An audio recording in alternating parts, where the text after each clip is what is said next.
Hello, YouTube. Okay, so quick pause.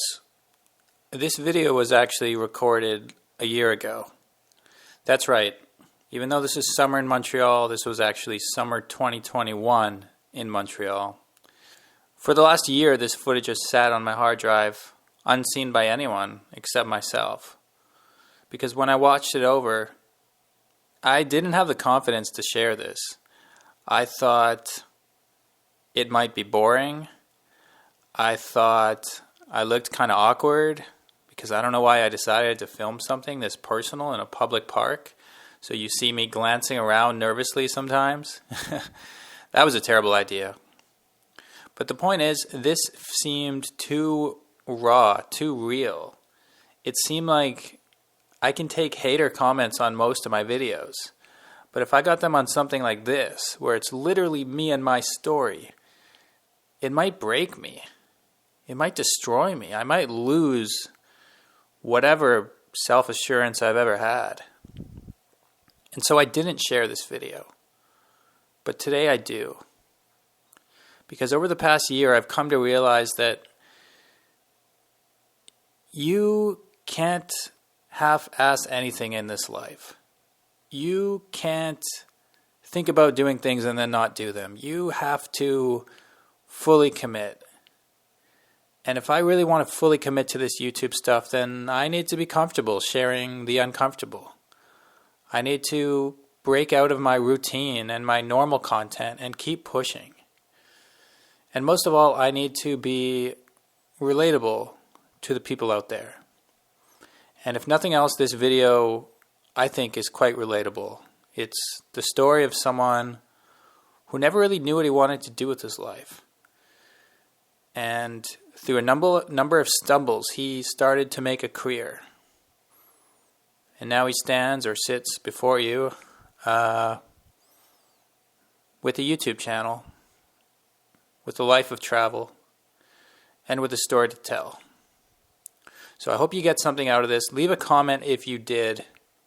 And with no further ado, this is my whole life story, I guess. You know, I thought I'd spend a few minutes talking to you about the journey that I've been on, both with this YouTube channel and with my life. Now, this may seem like a very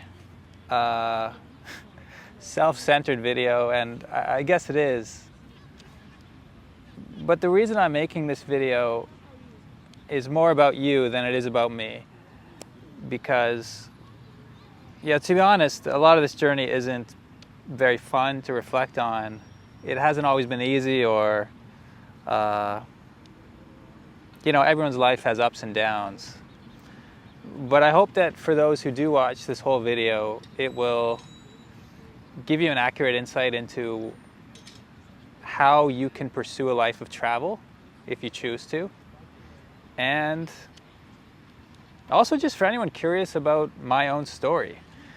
I remember before I ever made YouTube videos, looking at some of these other channels, especially the travel ones, and just thinking like, oh, look at this guy. Like, look at this guy traveling everywhere. Like, what's his deal? Look at this couple. They're always like in beautiful places. How do they do this? They must have super rich parents. That must be the secret, right? Everyone on YouTube is just rich. But it's very rare that someone actually tells you how they got started. Or if they do, they will like sell it in some like, buy my mastermind course for like $900 and I'll teach you the secret. Well, listen, for me, there is no secret. There's just the story of my life. So this is it. This is my whole life story, I guess. I'm gonna wear my sunglasses, even though, someone actually left a comment once. They're like, your sunglasses make you untrustworthy.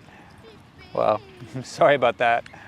I just, I don't know. They make me more comfortable when I'm sitting in public and there's like other people looking at me when I'm talking to myself. But yeah, sometimes I get self-conscious filming in public, and somehow the sunglasses seem to help with that. Anyway, I was born in a city called Ottawa, capital city of Canada. And when I was 6 years old, I moved to Winnipeg. And Winnipeg, for those who don't know, is literally the middle of nowhere.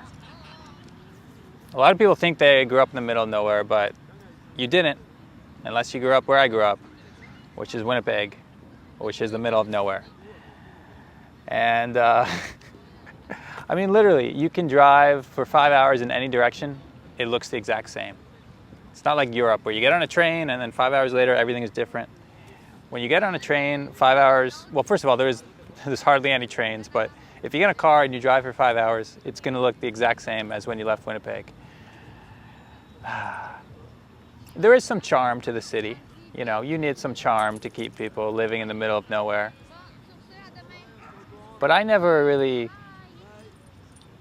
felt happy there in terms of where I was living. I just felt like just a boring city in the middle of a boring country, and it's freezing cold, and why do we even move here? Like, I had friends when I was in Ottawa.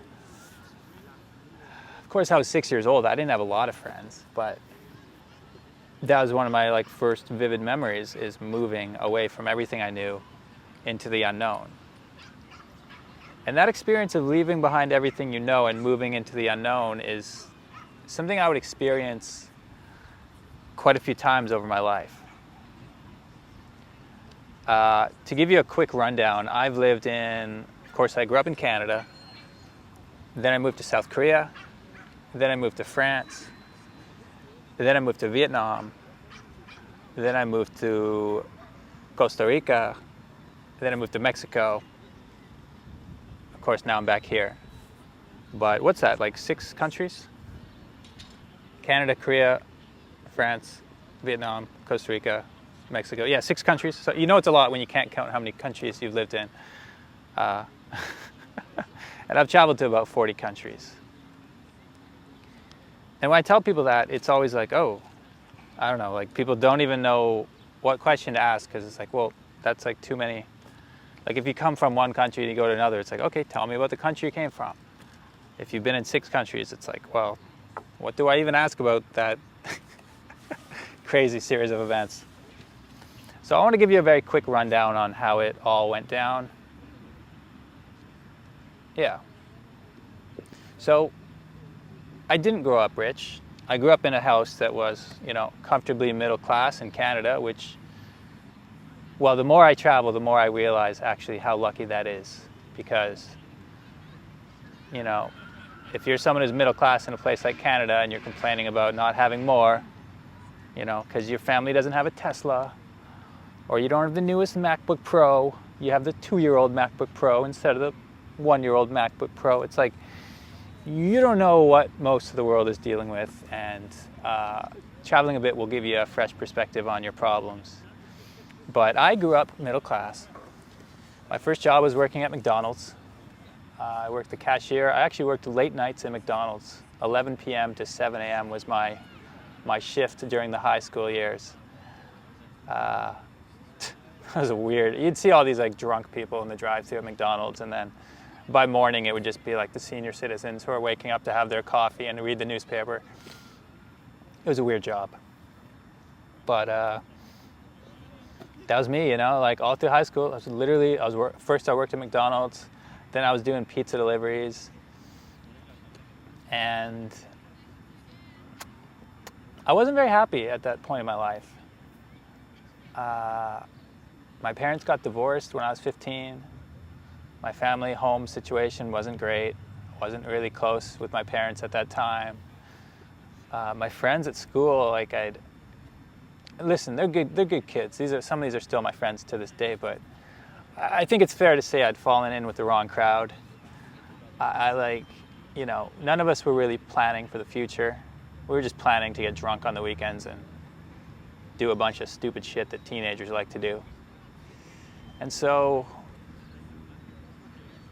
travel, like the idea of like I'm gonna be a travel YouTuber, like that, to say that wasn't on the horizon, that's like understating the issue. I wasn't even thinking about like going to university. I wasn't even thinking about like doing anything with my life. I was just focused on my own negative mindset, I guess.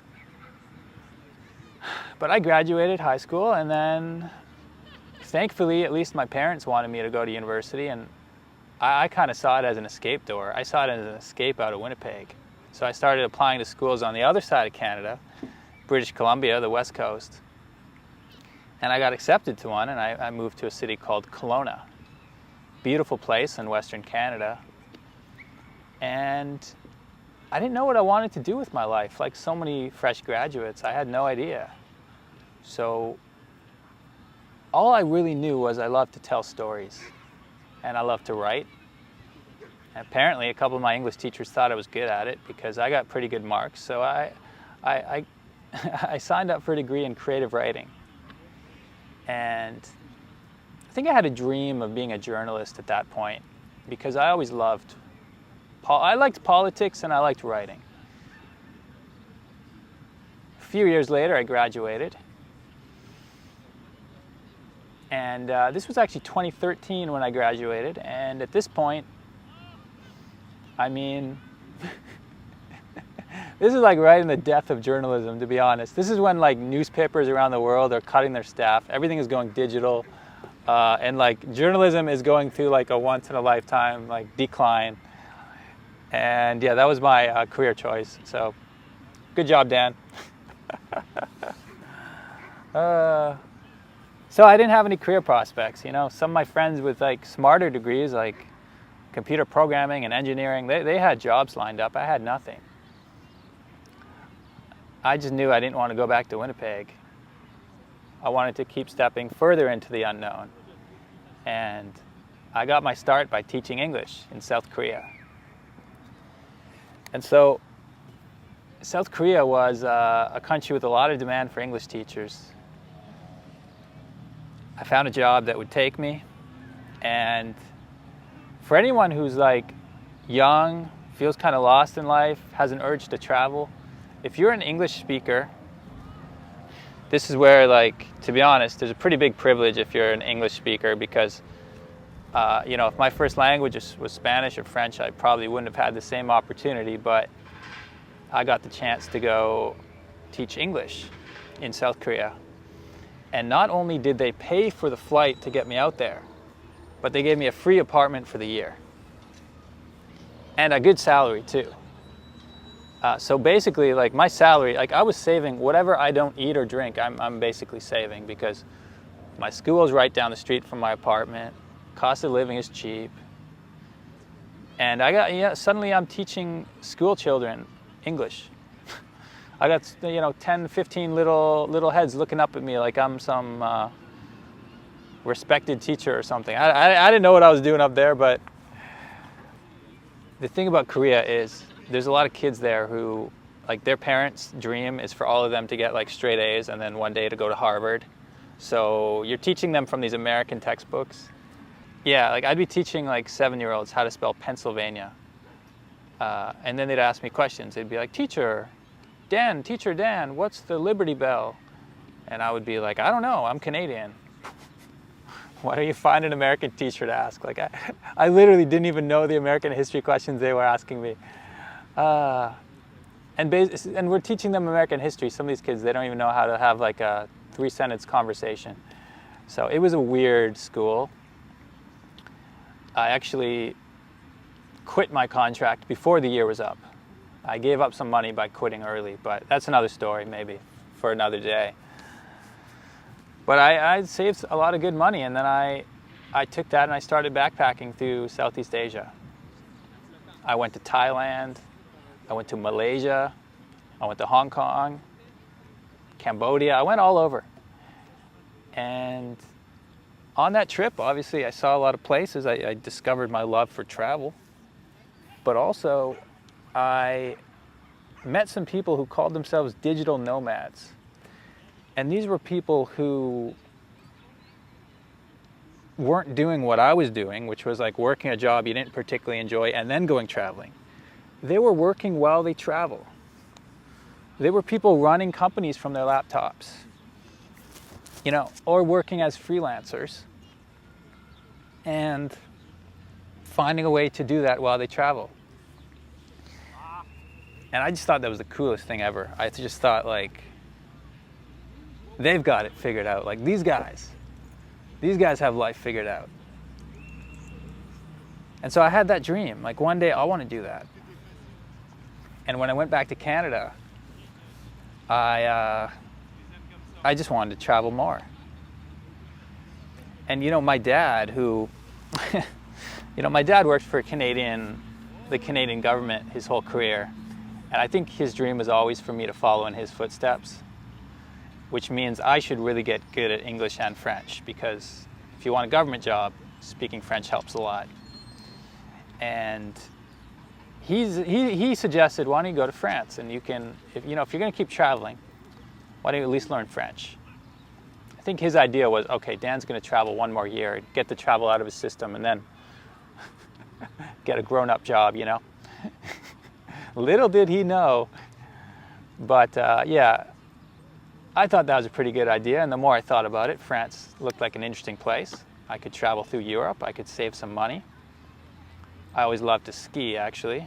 That's one of the reasons I moved to Western Canada, was to be closer to the mountains. And yeah, I just thought, oh, I'll move to France, I can get a job as a ski instructor, I can work in the Alps, it'll be great. I'll be living the dream,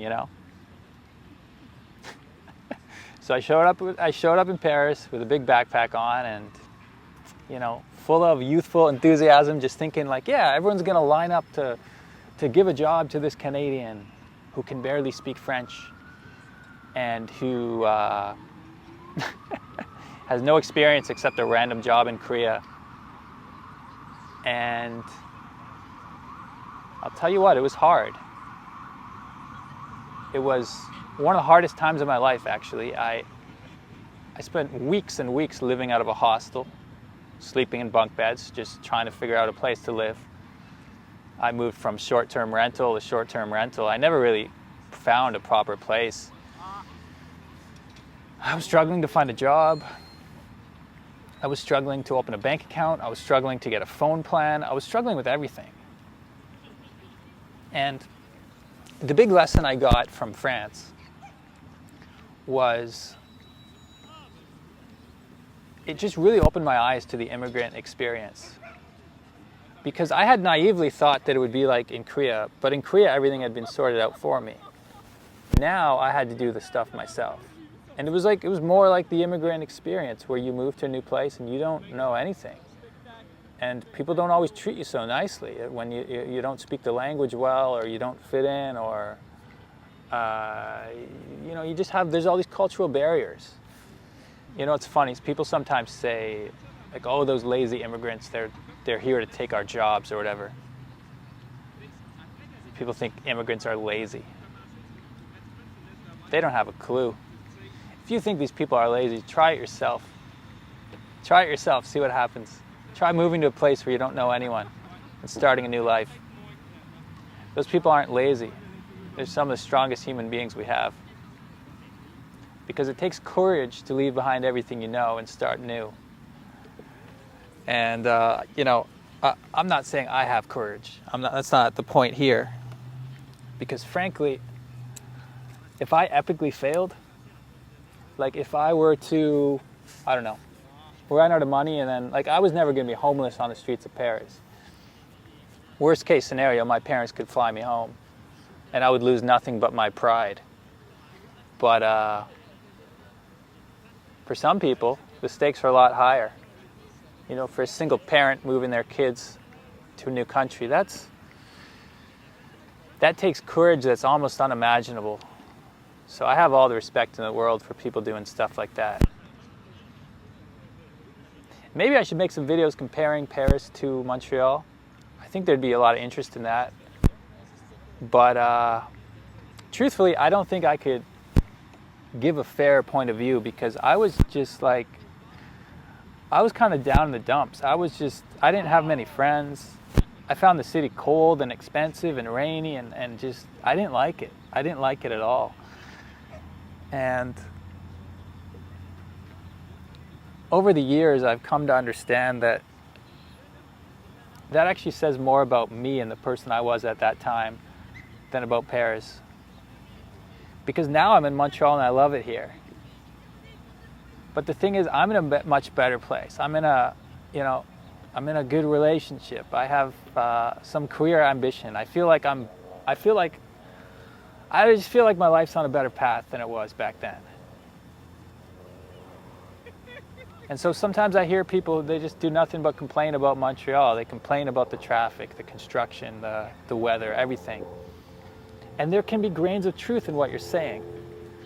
But the point is, it's your negativity that's making you focus on those things instead of the positive things about that same city. It says more about you than it does about the city. Anyway, I never ended up moving to the Alps at all. I got a job at an Irish pub called O'Sullivan's in Paris.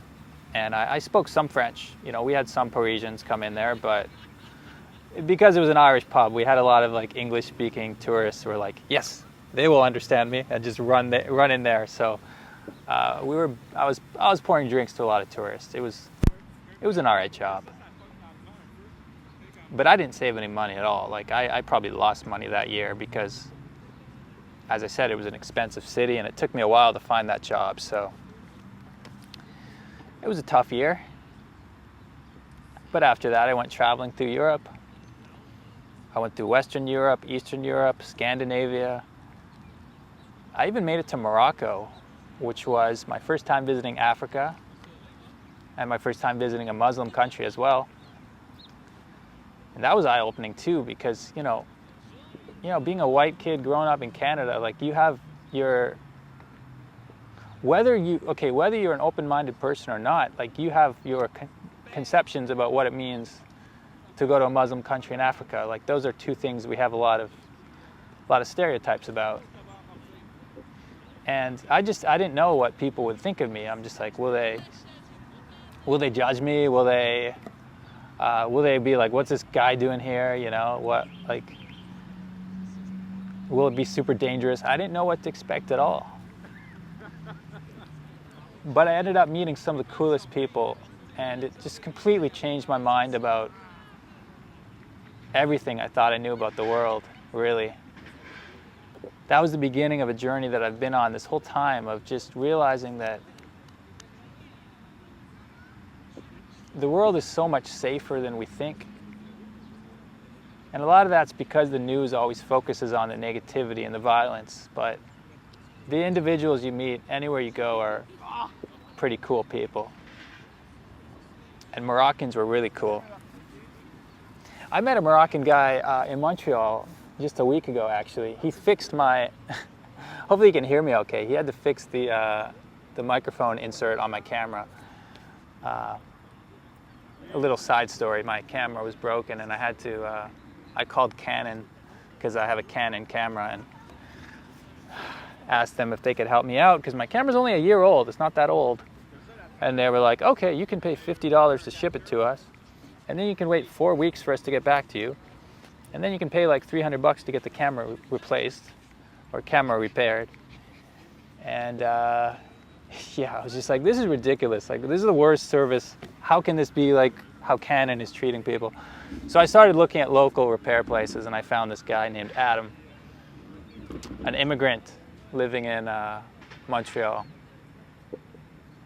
And you know, I told him about my YouTube. We were talking about my travels, and I told him about my times in Morocco, and he started showing me pictures of his hometown on his phone. You know, it's that connection that travel gives you, even to people in your own country sometimes.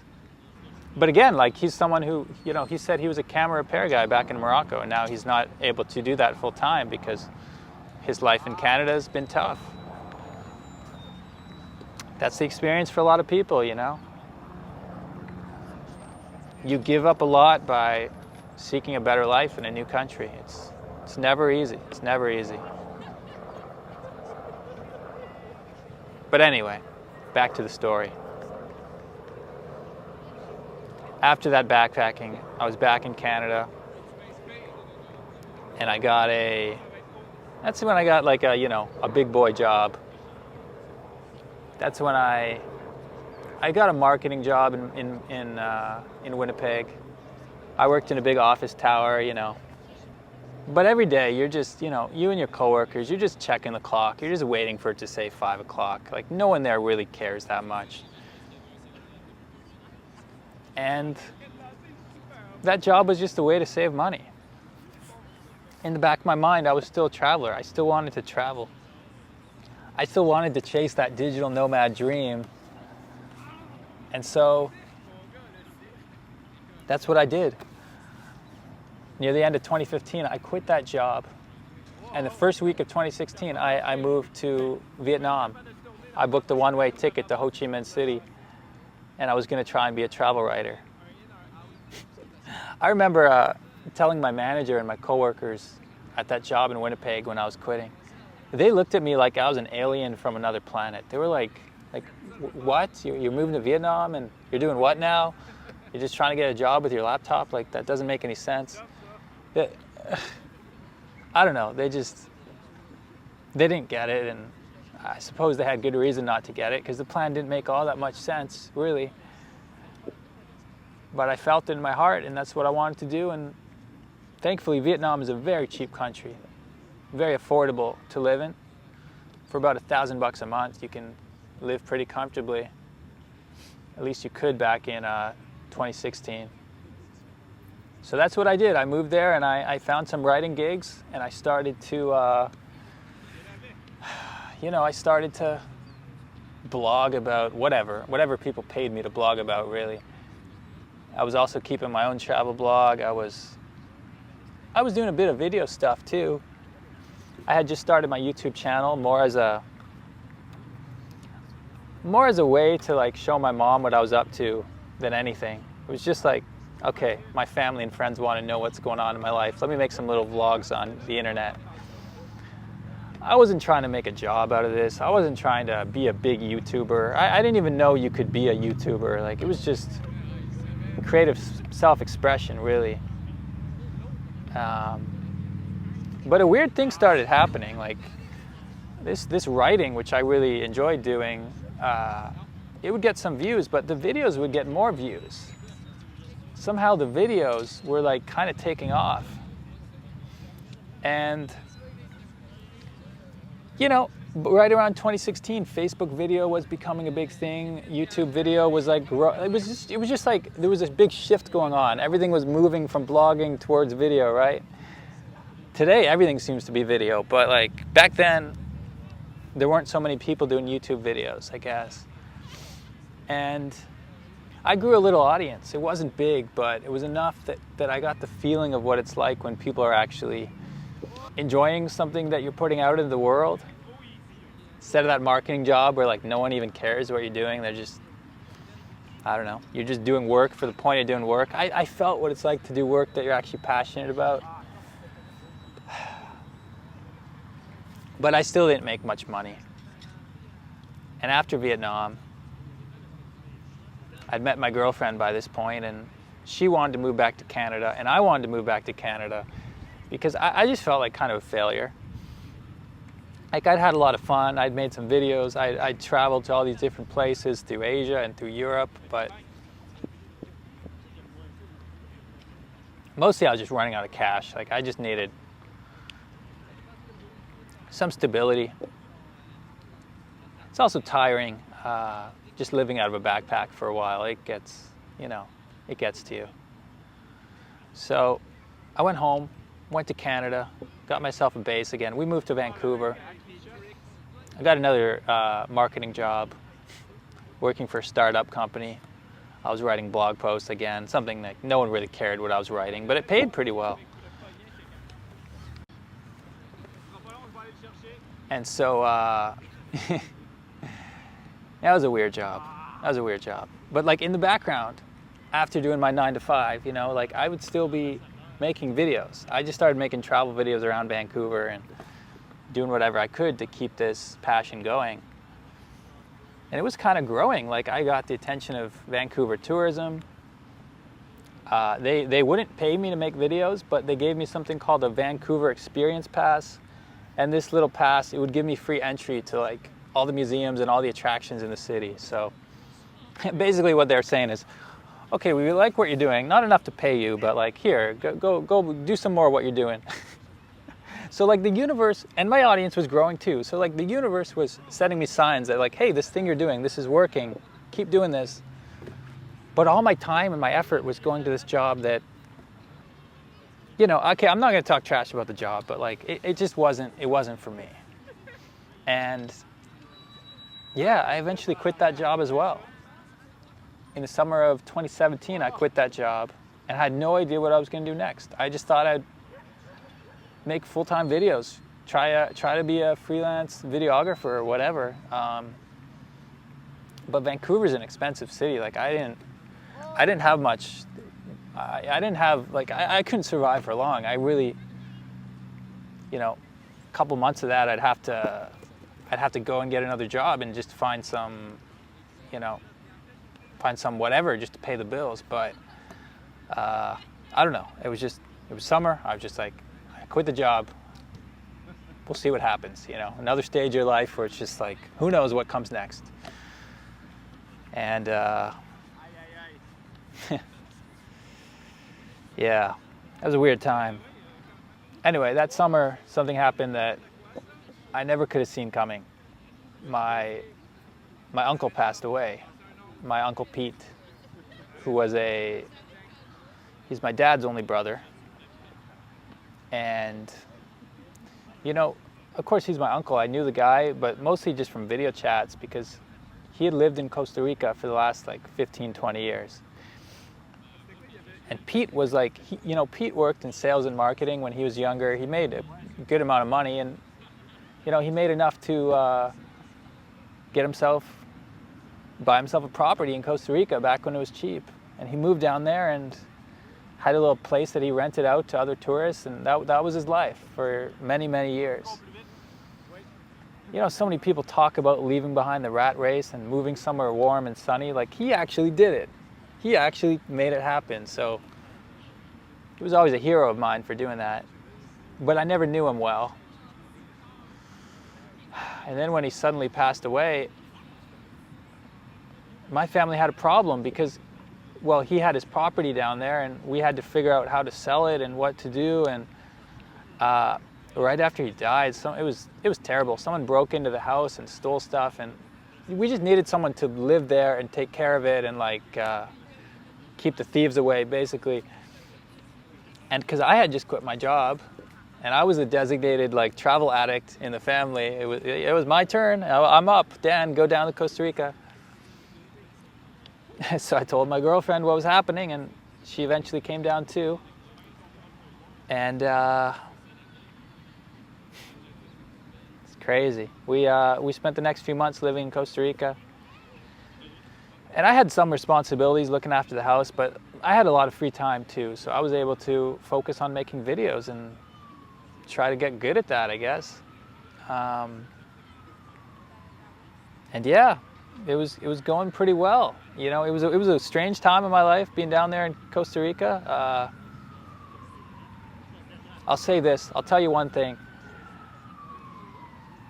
Everyone I met, because, you know, my uncle, he lived in a smaller town, and almost everyone I met knew my uncle. The Costa Ricans who lived there, the other expats, like everyone had a story.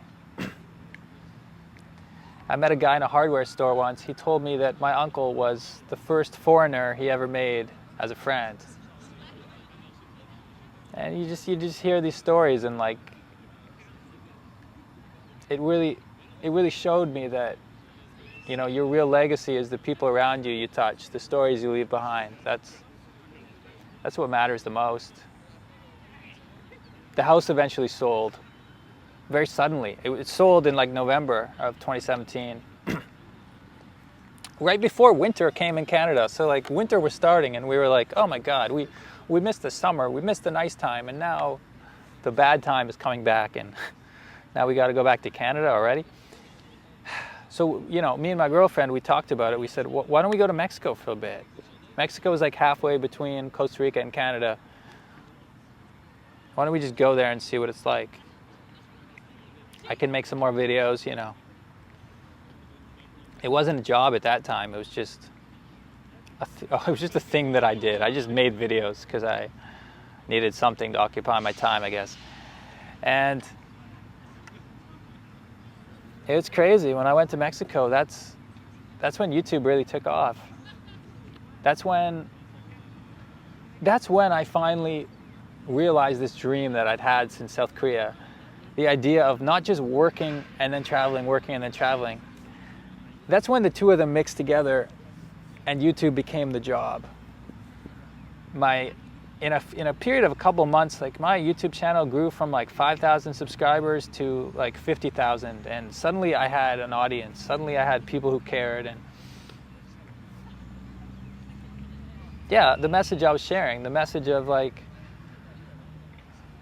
you know, this is what Mexico's like. This is what the world is like. It's not as scary as you think. It's not as dangerous as you think. It's not as, you know, trying to break all the stereotypes people have about foreign countries. That's really what the New Travel's always been about. But that's just sharing the lesson I've learned through traveling. Like it's just trying to share the lessons that have come to me. Because listen, I know everyone can't travel as much as I have. I know some people are like, listen to this story and they're like, well, it must be nice, but I have 2 kids, I have a mortgage, I got a dog. You know, I can't just be leaving to other countries like you do, Dan. I know people can't, and I feel very grateful to have the life I've had. It hasn't always been easy, but I wouldn't change it for anything. And I want to share the lessons I've learned as much as I can. And I want to inspire people to see the world differently as much as I can. And Mexico is where that dream really came true. So some of you guys who are new here, you might see like Mexican comments in the comment section. I still have a lot of diehard Mexican fans, and you guys, you're where it all really began. So I've got a lot of love for that country, and I go back as often as I can. But after a year in Mexico, like, you know, like I said, we only planned to stay there a month or 2. It was just a stop on the way home. But we fell in love, we stayed a year. But by that point, you know, my girlfriend, Nari, she's from South Korea, and she had to go home and see her parents. She hadn't been home in a long time. I had to go home and see my parents, and I also did some other traveling. I was traveling again. It was real. Like this, I was a YouTuber, I guess. I never made a conscious decision to make this a job. It had just turned into one, and I was able to pay the bills. So I was like, all right, this is working. Let's see where this goes. I'm riding this roller coaster just like you guys. I don't know where it's going. But I just kept doing it, and life was good for a while. For the next year or so, life was good. We moved to Montreal. Vancouver, we didn't really have anything keeping us there anymore, and it's a beautiful city, but it's expensive. Cost of living out there is twice what it is in Montreal. And so, as someone trying to make this career as a YouTuber and not making much cash, it's like, well, let me go where it's cheap. And I was in Montreal, and I was working with tourism boards. I flew to different places. I even went to Kazakhstan, which is, to this day, Kazakhstan is the experience that like surprises me the most when I think about it, because when I got the email from Kazakhstan Tourism Board, I thought it was a scam. I was like, okay, sure, Kazakhstan Tourism, you wanna fly me out there, okay. And then they were like, yeah, here's your flight tickets. I'm like, oh my God, this is happening. I'm going to Kazakhstan. And yeah, I did, and like that was my life. It was just crazy. It was this dream somehow had fallen into place. And it's weird to think about, but as I look back, it really was my uncle who got me back on the travel path. Because if I didn't go down to Costa Rica, I never would have made it to Mexico, and none of this would have happened. And so my uncle, the guy who left the rat race behind for a simpler life in Costa Rica, in his death, he somehow enabled that for me as well. Makes you think, doesn't it? Makes you think. Then 2020 arrived, and we all know what happened next.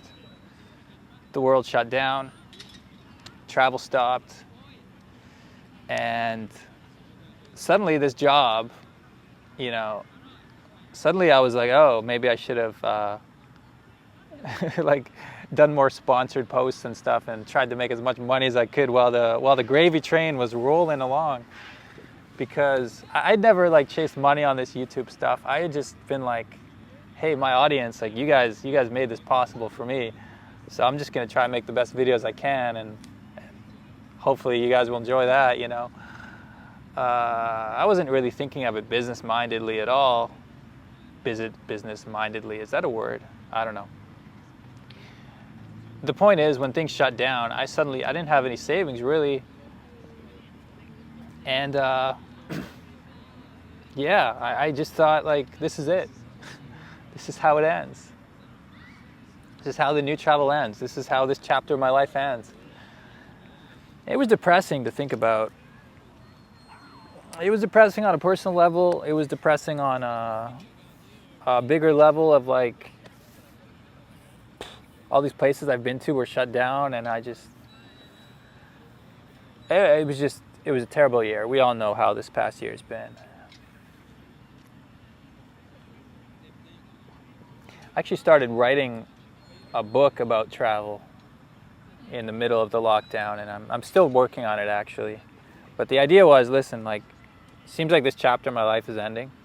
So if I'm old one day and I'm like, hey, this is like the 6-7 years where I was a traveler, I want to at least have like a book at the end to feel like this was like the end of it, like a proper conclusion to the stage of my life where I tried to be a writer and failed, I guess. I don't know. I just wanted to write a book. Eventually, I started making more videos in Montreal, just out of necessity more than anything. Just like, I can't travel, so why don't I show off this new city I'm in and just keep the travel mindset and explore every neighborhood, explore everywhere as if I'm a traveler. And you know, so far it's been great. Yeah, so far I've been experiencing another wave of what I first experienced in Mexico, which is like a new wave of viewers who are resonating with that message. And that brings me more joy than I can explain. It's a wild thing, creating content and then seeing it reach people like that. I still haven't like fully come to grips with it, but that's kind of what brings me to this point here, sitting in Montreal on this random wooden chair that I found. Yeah, what will the future bring? I don't know. Will the new travel always be a travel channel? Will I always be traveling around? Will I be able to keep doing this as a job? Will I one day give it all up and find a 9-to-5 and accept a steady paycheck and be like, this is the life I need to live?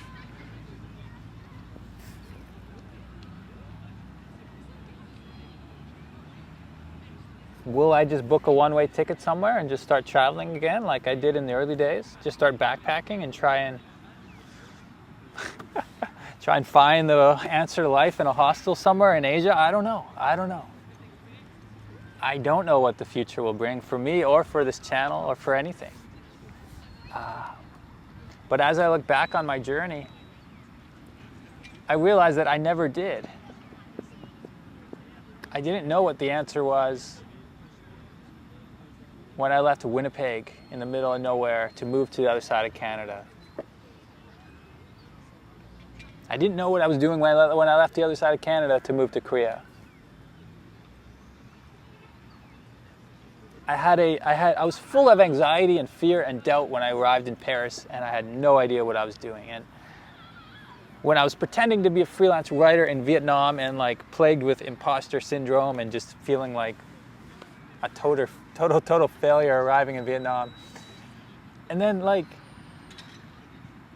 I had my doubts when I left Vietnam and I got another marketing job. Like every stage of the way, there's points where like you don't know what you're doing and you just feel like,